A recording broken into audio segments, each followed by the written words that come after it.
Seigneur notre Dieu et Père, ce matin encore, nous avons besoin que tu envoies sur nous ton Esprit Saint. Sans ton Esprit, Seigneur, nous n'avons aucune force pour nous relever. Notre cœur devient froid, nous n'avons plus aucune attention à ta parole. Et c'est pourquoi nous avons besoin, Seigneur, que comme sur des eaux desséchées, ton Esprit vienne pour nous redonner une vie spirituelle, réelle, et que nous puissions avoir une relation vivante avec toi. Ce matin, je te demande que ton Esprit soit en particulier sur moi, ton serviteur qui a l'honneur et la responsabilité d'apporter ta parole, mais aussi sur chaque frère et sœur de l'Assemblée, quel que soit son âge, quelle que soit sa langue, quelle que soit sa condition et la situation dans laquelle il se trouve. Viens, Seigneur, ouvrir nos cœurs et nos oreilles pour que ce matin, nous puissions t'entendre et entendre ce que ta volonté pour nous, que tu puisses nous amener à te connaître mieux. C'est dans le nom de Jésus, notre Seigneur et Sauveur, que nous te demandons. Amen. Alors nous poursuivons depuis maintenant quelques semaines, quelques mois même, notre série sur l'évangile de Matthieu. Je vais juste dire un tout petit mot en anglais. Have every Dutch people here is translation? There is some translation more if you are missing someone. Ok, super, good. Donc nous allons lire ensemble le texte qui se trouve Matthieu, alors si on peut l'afficher, c'est Matthieu, second 21, chapitre 17, je vais le faire. Chapitre 17, versets 1 à 9. Et nous lisons. 6 jours après, Jésus prit avec lui Pierre, Jacques et son frère Jean. Il les conduisit à l'écart sur une haute montagne. Là, il fut transfiguré devant eux. Son visage resplendit comme le soleil, et ses vêtements devinrent blancs comme la lumière. Et voici que Moïse et Élie leur apparurent. Ils s'entretenaient avec Jésus. Pierre prit la parole et dit à Jésus, « Maître, Seigneur, il est bon que nous soyons ici. Si tu le veux, faisons 3 tentes ou 3 abris, un pour toi, un pour Moïse et un pour Élie. » Comme il parlait encore, une nuée lumineuse vint les recouvrir. De la nuée, une voix se fit entendre avec ces paroles. « Celui-ci est mon fils bien-aimé, qui a toute mon approbation. Écoutez-le. » Lorsque les disciples entendirent cette voix, ils tombèrent le visage contre terre et furent saisis d'une grande crainte ou d'une grande frayeur ou d'un grand respect. Mais Jésus s'approcha d'eux, les toucha et dit « Levez-vous, n'ayez pas peur. » Ils levèrent les yeux et ne virent plus que Jésus, seul. Comme ils descendaient de la montagne, Jésus leur donna cet ordre « Ne parlez à personne de ce que vous avez vu, jusqu'à ce que le Fils de l'homme soit ressuscité. » Voilà, jusque-là la lecture de la parole de Dieu. Alors pour un peu de contexte, dans le passage juste avant celui-là, il y a Pierre qui dit pour la première fois « Tu es le Christ, le Fils du Dieu vivant ». Et juste après avoir dit cette phrase, Jésus explique qu'il va devoir aller à Jérusalem pour donner sa vie. Et après avoir dit cela, Jésus laisse la majorité de ses disciples et n'en prend que 3. Il prend les 3 disciples avec lesquels il a une relation la plus profonde, la plus forte. Ce sont les disciples qui ont le mieux compris qui Jésus est. Il les prend et il monte avec eux sur une montagne. Et là, quelque chose d'absolument extraordinaire se produit.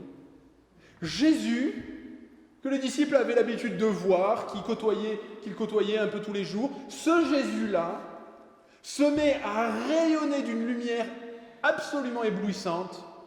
Son visage rayonne comme le soleil, ses vêtements deviennent blancs, plus blancs que blancs. Il est entouré d'une gloire extraordinaire, et là, chose encore plus extraordinaire, 2 personnes qui étaient décédées, qui étaient mortes depuis des siècles, apparaissent. Et à leurs vêtements, sans doute, les disciples comprennent qu'il s'agit de Élie, parce que Élie était habillé d'une certaine manière, et Moïse.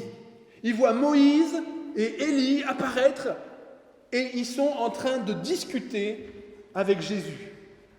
Ah, on aimerait bien être là et savoir de quoi ils ont discuté, hein.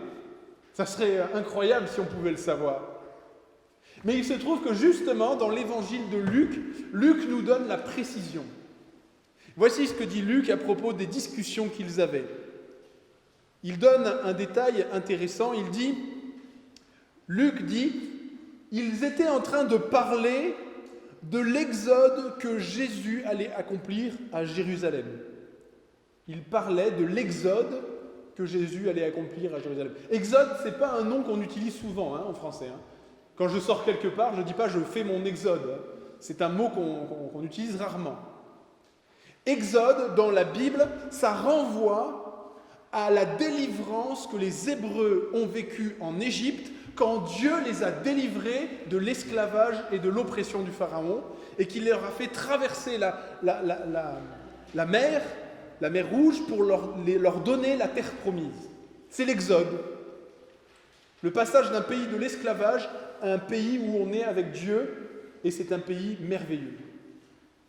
Et ici, ce que nous dit Luc, et ici ce que nous disait Matthieu, c'est que Jésus, alors qu'il y avait Moïse et qu'il y avait Élie, Moïse et Élie étaient stupéfaits en train de raconter les merveilles et de demander à Jésus quel était cet exode que Jésus allait accomplir, non plus en Égypte, mais à Jérusalem. Et Jésus, ce n'est pas un hasard, vient juste dans le passage précédent de nous raconter qu'il va s'apprêter à donner sa vie en sacrifice pour ses brebis, pour son peuple, qu'il va devoir mourir pour se donner en rançon à la multitude. Et remarquez comment, de toutes les villes de la terre, il n'y a qu'une seule ville sur terre qui s'appelle Jérusalem. Il y a une seule Jérusalem sur la terre. Et vous savez ce que ça veut dire, Jérusalem ?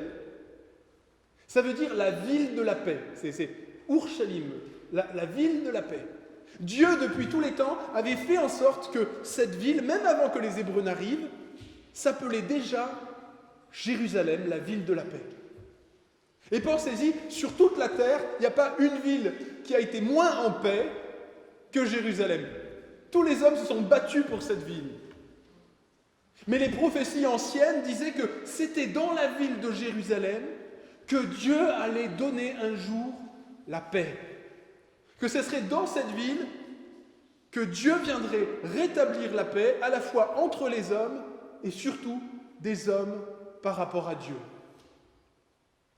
Et Jésus, dans ce passage, on le comprend, si on met ensemble les évangiles, s'apprête à accomplir quelque chose d'encore plus grand, de plus fort, une délivrance encore plus merveilleuse que celle que Dieu avait déjà faite en Égypte. Alors les disciples, face à cette scène, ne savent pas du tout réagir. Dans les évangiles, on le voit quasiment systématiquement, le plus courageux de tous les disciples, c'est Pierre. Et vous avez tous peut-être dans votre entourage ou vous-même ce genre de personnes, vous êtes peut-être ce genre de personne, quand quelque chose échappe à votre contrôle dans une situation, vous ne pouvez pas vous empêcher de dire une bêtise. Et vous parlez, Et bien là, c'est un peu la situation. Pierre est tellement dépassé par ce qui est en train de se produire, il ne peut pas s'empêcher de dire une bêtise. Il dit, mais c'est super Jésus ce qui se passe. Si on faisait 3 tentes, comme ça tout le monde dormira bien ce soir. Il est tellement dépassé qu'il ne sait plus quoi inventer. Il essaye de contrôler la situation. Comme s'il voulait prolonger l'instant, genre, si on pouvait faire que ça reste un peu plus longtemps, est-ce que Élie et Moïse comptent rester dormir ce soir ? Comment est-ce qu'on réagirait face à quelque chose d'aussi extraordinaire et aussi surnaturel ? C'est pas quelque chose qu'on invente comme réplique, Mais là, quelque chose d'encore plus extraordinaire se produit. Un nuage surnaturel, c'est pas un nuage normal, c'est un nuage surnaturel, une nuée de lumière, entoure Jésus et les 2 prophètes. Et de la nuée, on entend une voix qui dit « Celui-ci est mon fils bien-aimé ou mon fils élu, écoutez-le ». Et là, c'est la voix de Dieu le Père qui parle c'est Dieu qui parle directement. Les disciples entendent cette voix et ils sont terrorisés. Qu'est-ce que dit cette voix ? Celui-ci est mon fils bien-aimé, écoutez-le. C'est Dieu qui parle et il ne fait que de redire quelque chose qu'il avait déjà dit 500 ans avant dans les prophéties. Si vous lisez en Ésaïe au chapitre 42, Dieu avait dit que le Messie viendrait. Et à propos du Messie, du Sauveur de l'humanité, Dieu avait dit cela. « Voici mon serviteur que je soutiendrai, mon élu en qui mon âme prend plaisir. J'ai mis mon esprit sur lui, il annoncera la justice aux nations.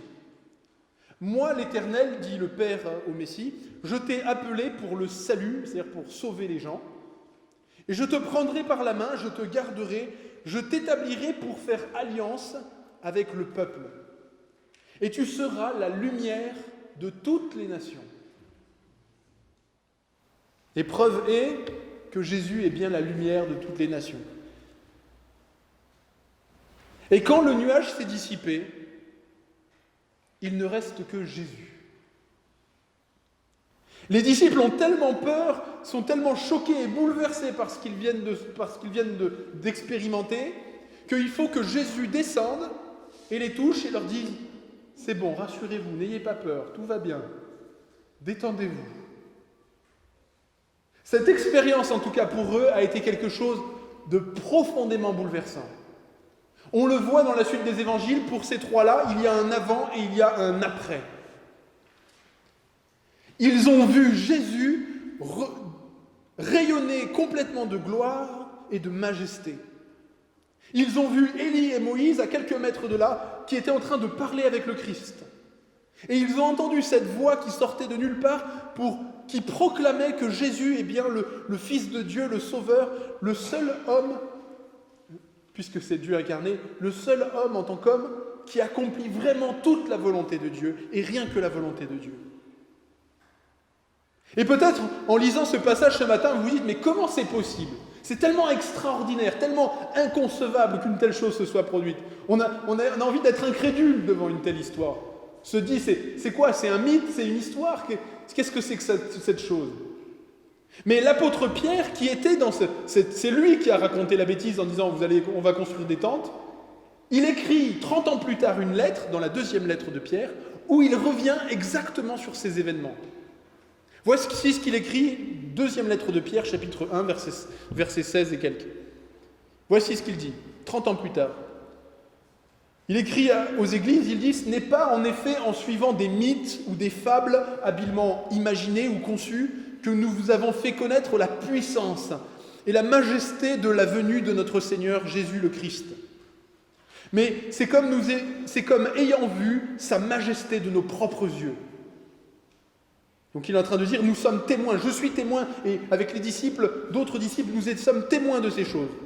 Et là il dit ceci, car il a reçu de Dieu le Père honneur et gloire, quand la gloire magnifique fit entendre une voix qui disait, celui-ci est mon Fils bien-aimé, en qui j'ai mis toute mon affection. Et nous avons entendu cette voix venant du ciel lorsque nous étions avec lui sur la sainte montagne. Donc 30 ans plus tard, les gens disent « Non mais Pierre, cette histoire, elle est quand même dingue !» Et il dit « Ben oui, c'est vrai. C'est absolument vrai. Et j'étais là, dit Pierre, et Jean était là, et Jacques était là, et on est témoins que c'est vrai. » Et on pourrait se dire « Mais peut-être qu'ils ont inventé des cracks. » Mais ces gens-là qui disent avoir vu la gloire et la majesté de Jésus, ils étaient tellement bouleversés par cette expérience d'avoir vu la majesté et la gloire de Jésus, et de l'avoir vu ensuite ressuscité, qu'ils n'ont pas eu de crainte à mourir crucifiés, ou persécutés, ou décapités, ou martyrisés un peu partout dans l'Empire romain. Donc, c'est à cause de cette expérience-là qu'ils ont eu la confiance et la foi, et qu'ils ont compris qui Jésus était vraiment. Et cela leur a donné une force spirituelle que aucun autre être humain n'a eu en 2000 ans. Alors pourquoi, et c'est une question qu'on va se poser ce matin, pourquoi Jésus a-t-il fait cela ? Pourquoi Jésus a eu le besoin de monter sur une montagne avec des disciples et de révéler sa gloire à eux ? Et là, il faut que nous fassions un peu d'imagination. Imaginez-vous, on est il y a 2000 ans, on est des disciples de Jésus. On est là, on est au feu de camp, Jésus est là, c'est un gars qu'on aime bien, il a des paroles super intéressantes, il fait des miracles, on sait que c'est quelqu'un de très important. Mais on est avec lui et on rigole, on fait des blagues. De temps en temps, on lui donne à manger. Tiens, tu veux des lentilles, Jésus? Et puis Jésus, il va, et puis il marche, et puis il parle à des vieilles dames, il parle à des enfants. C'est Jésus, quoi. Il est gentil, on l'aime bien. C'est quelqu'un d'extraordinaire, on a beaucoup d'affection. C'est notre maître, c'est notre Seigneur. C'est Jésus. Et Jésus a fait les choses, j'en ai déjà parlé.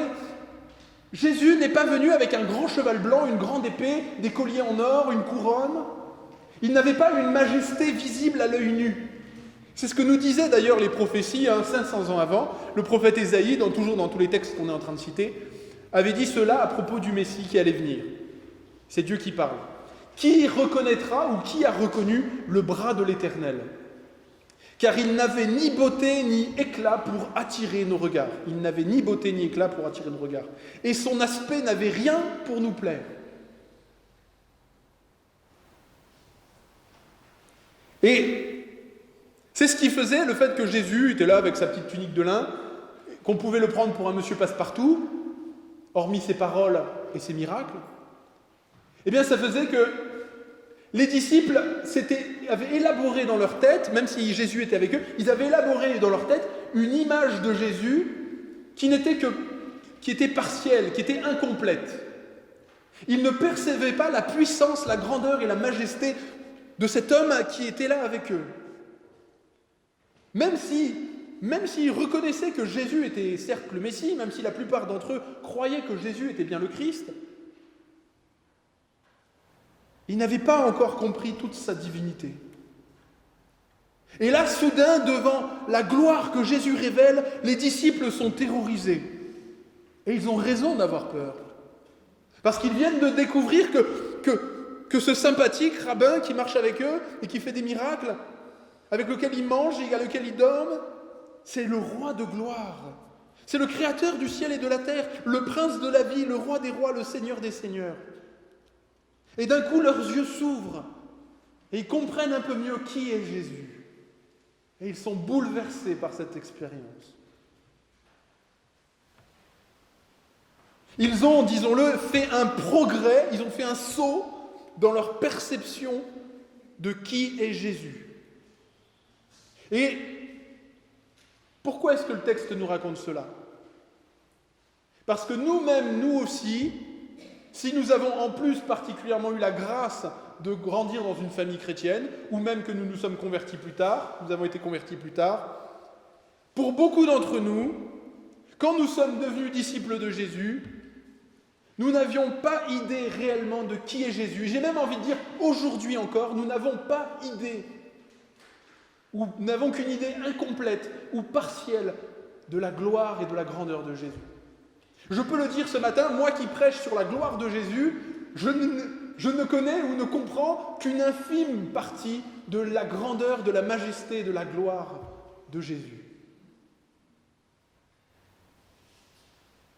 Dans notre marche chrétienne, nous n'avons jamais fini de réaliser la gloire du Christ et l'œuvre qu'il accomplit en notre faveur. Et si les disciples avaient besoin de leurs yeux, eux qui côtoyaient Jésus tous les jours, de le comprendre, nous aussi. Et peut-être ce matin, vous êtes venus ici pour louer le Seigneur, et comme moi, vous êtes dans la même situation, nous avons dans nos têtes des tas d'images préconçues de Jésus.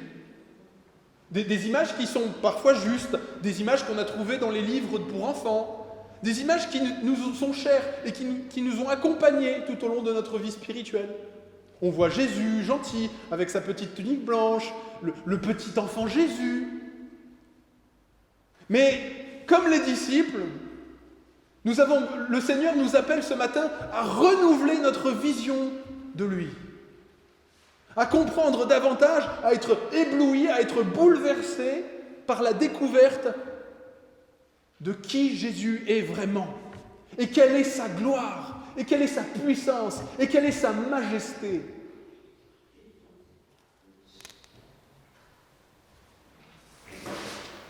Oui, nous devons renouveler, nous sommes invités à renouveler, à ne pas nous attacher juste au peu que nous connaissons déjà du Seigneur, à ne pas nous satisfaire des quelques images que nous nous sommes imaginées, que nous avons construites dans notre tête, mais aller toujours plus loin dans la connaissance de l'œuvre et de la personne de Jésus de Nazareth. L'apôtre Paul écrit à ce sujet dans les Écritures, il le dit dans la 2e lettre de Corinthiens au chapitre 5, il écrit « Le Christ est mort pour tous, afin que ceux qui vivent ne vivent plus pour eux-mêmes, mais pour celui qui est mort et ressuscité pour eux. » Donc autrement dit, notre vie ne nous appartient plus, elle appartient au Christ. Et voilà ce qu'il dit, et c'est le verset le plus peut-être intéressant, il dit « Et si nous avons connu Christ selon la chair, c'est-à-dire si nous avons connu le Christ humainement, parce qu'on a eu la chance de le côtoyer, ou qu'on a eu une image qui nous a plu, selon la chair, c'est-à-dire non pas selon l'esprit, mais selon la chair, nous ne devons plus le connaître, ou nous ne le connaissons plus de cette manière. » C'est-à-dire même l'apôtre Paul pouvait dire à des gens qui disaient « Oui, mais Jésus de Nazareth, je l'ai vu quand il était là sur terre et qu'il marchait avec nous. » Et bien l'apôtre Paul pouvait dire « Oui, mais ce n'est pas tout le Jésus. Ce n'est qu'une petite partie de Jésus. Et on ne peut pas s'attacher juste à cette partie-là. Il faut le Jésus entier. »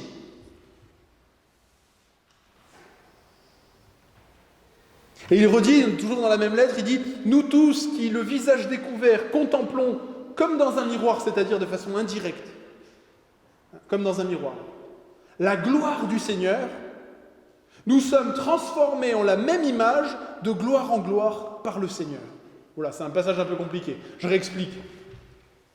Il est en train de dire que lorsque nous sommes en relation avec le Seigneur Jésus, lorsque nous sondons dans les Écritures, que nous lisons dans les Évangiles les paroles du Christ, que nous regardons quelle est la gloire du Seigneur, de façon indirecte, parce que nos yeux ne le voient pas encore. Donc le seul accès qu'on a à la gloire du Seigneur, en tout cas l'accès principal, c'est par la prière et la relation avec lui, mais aussi par la contemplation et la méditation de toutes ces paroles et de tout ce que l'Esprit Saint a donné aux apôtres. Eh bien, quand nous contemplons ça, lorsque nous approfondissons cela, lorsque nous prenons cela au sérieux, nous contemplons de façon indirecte la gloire du Seigneur, et contemplant cette gloire, eh bien, le Seigneur travaille dans notre cœur, il nous transforme à l'image de Jésus. Plus nous réalisons à quel point Jésus est grand et majestueux, et plus il transforme nos vies. Et plus notre relation avec lui devient forte, devient riche. De gloire en gloire, nous sommes transformés par le Seigneur en son image.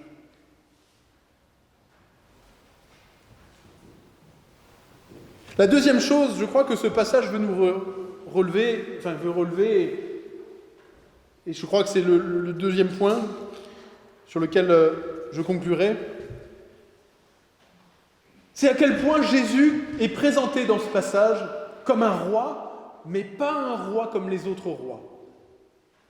Comme je l'ai dit, la plupart des rois ont un cheval blanc, une épée, une couronne, ils ont toutes sortes d'attributs, mais pas Jésus.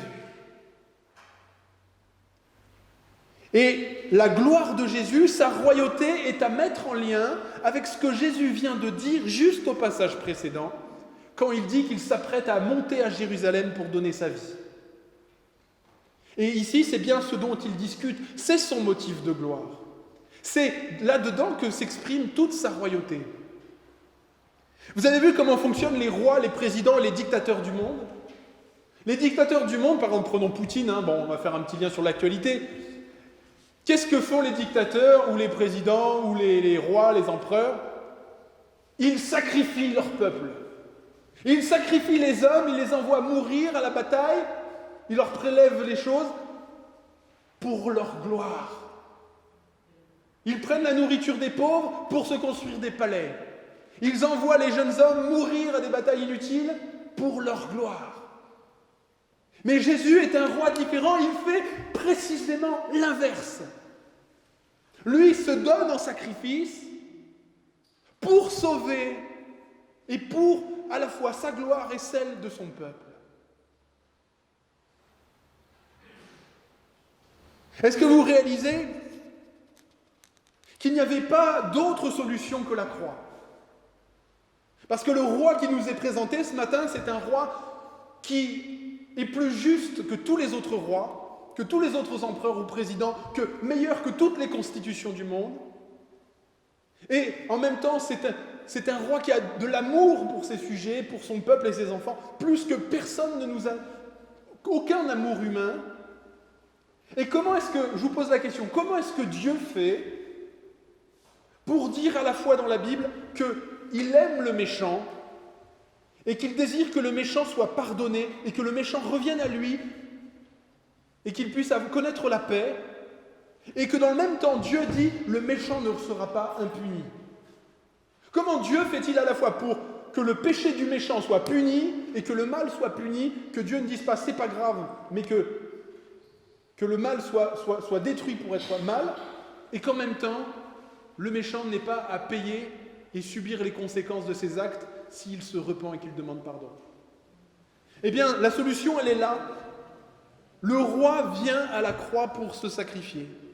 Il vient résoudre d'une façon parfaite la seule solution, en donnant la seule solution à la résolution de l'équation pour les mathématiciens, entre le grand amour de Dieu, l'amour immense et insondable de Dieu, et la justice parfaite de Dieu qui exige que le mal soit détruit et le méfait soit puni.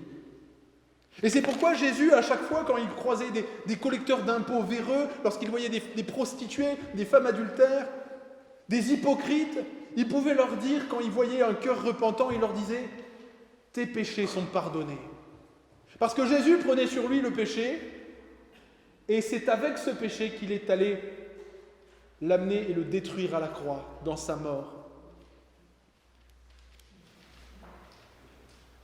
Et c'est la raison pour laquelle nous voyons Moïse et Élie au milieu avec Jésus. Vous savez, Moïse et Élie, c'était des braves hommes, mais ils n'étaient pas meilleurs que nous.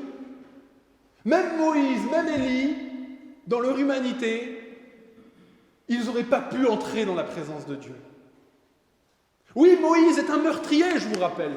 Un homme qui a tué un Égyptien par colère.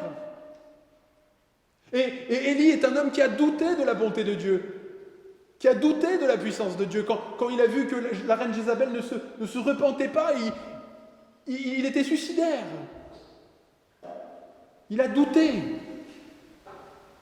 C'était des hommes comme nous. Et le Seigneur fait en sorte qu'ils sont là, vivants, devant lui. Alors remarquez quand même que Moïse et Élie, qui sont morts, sont comme vivants devant le Seigneur. Mais remarquez aussi que les apôtres, les disciples qui étaient là, n'ont pas pu leur parler.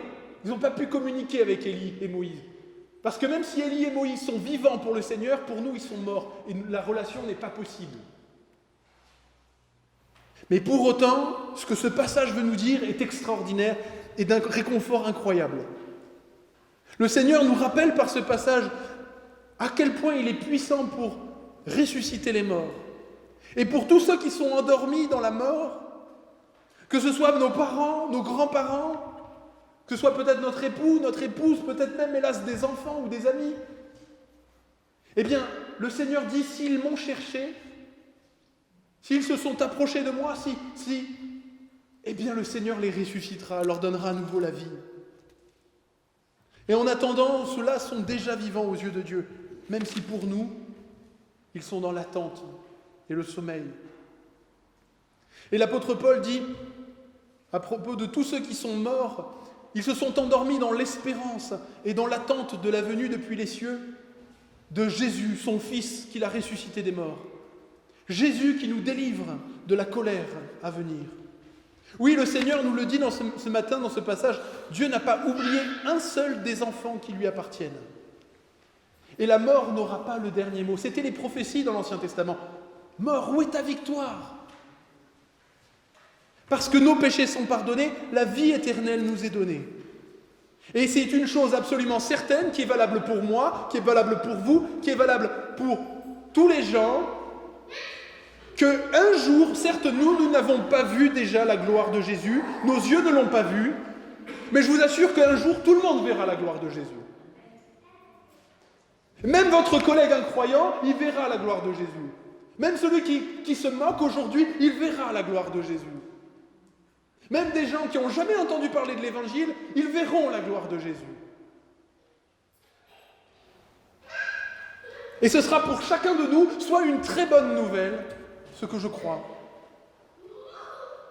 Mais pour certains, ça sera une très mauvaise nouvelle. Et l'apôtre Pierre dit, lorsque Jésus apparaîtra, vous obtiendrez le salut de vos âmes pour le prix de votre foi. Notre foi a de la valeur. Et dans l'Apocalypse, le Seigneur dit ceci, il vient avec les nuées, Jésus vient avec les nuées, un jour il reviendra, tout œil le verra. Même les gens qui l'ont transpercé le verront. Et tous les peuples de la terre, toutes les tribus se lamenteront même à cause de lui. Oui, amen, véritable, dit le texte. Alors ce matin, le Seigneur nous appelle par ce passage à nous souvenir et à nous rappeler de sa majesté et de sa gloire. Oui, notre Seigneur est digne d'honneur, de gloire et de louange, au-delà même de ce que nous pouvons imaginer, au-delà même des images préconçues que nous avons élaborées et qui sont souvent parfois un peu justes, mais qui sont incomplètes. Et nous n'aurons jamais fini sur cette terre de réaliser la grandeur et la majesté de notre Sauveur. Et nous n'avons plus à craindre nous-mêmes de nous endormir dans la mort, ni pour nous, ni pour nos proches. Parce que le Seigneur nous rappelle que l'espérance de la résurrection et du royaume à venir est véritable. Et je veux conclure juste sur ces paroles et cette promesse que l'apôtre Paul fait dans la première lettre aux Corinthiens au chapitre 13. Voilà ce qu'il dit. C'est le passage que nous avons lu. Aujourd'hui, nous voyons indirectement. Nous connaissons Dieu, mais indirectement. Nous connaissons le Seigneur Jésus, mais indirectement.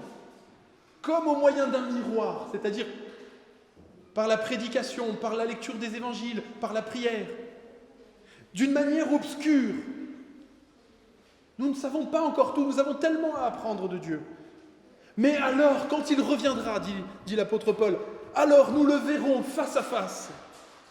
Aujourd'hui, je ne connais que partiellement, mais alors, ce jour-là, je le connaîtrai comme lui-même m'a connu. Parce que Dieu nous connaît parfaitement. Et il sait tout ce que nous traversons. Allez, maintenant, je vous invite à la prière. Prions. Seigneur éternel, nous te bénissons et te remercions pour la gloire que tu fais transparaître ce matin par la lecture de ce passage. Tu vois, Seigneur, comme nous avons parfois de toi une image tronquée, une image parfois non seulement partielle, mais aussi parfois même fausse. Trop souvent, Seigneur, nous te voyons comme un petit Jésus. Un Jésus tout mignon, tout gentil. Et oui, Seigneur, tu es doux, doux comme un agneau, tu es bon, Seigneur. Tu es humble, tu t'approches de chacun. Mais comme ta gloire et ta majesté transparaissent, Seigneur. Et quand tu reviendras, Seigneur, nos yeux te verront. Et tu nous relèveras, Seigneur, d'entre les morts, comme tu as promis de le faire pour Moïse, pour Élie, pour les disciples. Comme tu l'as fait, tu as promis de le faire pour le larron sur la croix. Oh, merci Seigneur de nous toucher par ta main et de nous dire « N'ayez pas peur ». Continue Seigneur par ton esprit et ta parole à nous amener toujours dans une relation plus proche, plus intime, plus profonde avec toi. Que nous ne doutions pas de tes promesses. Révèle-nous encore ta gloire ce matin et tous les autres jours de notre vie. Amen.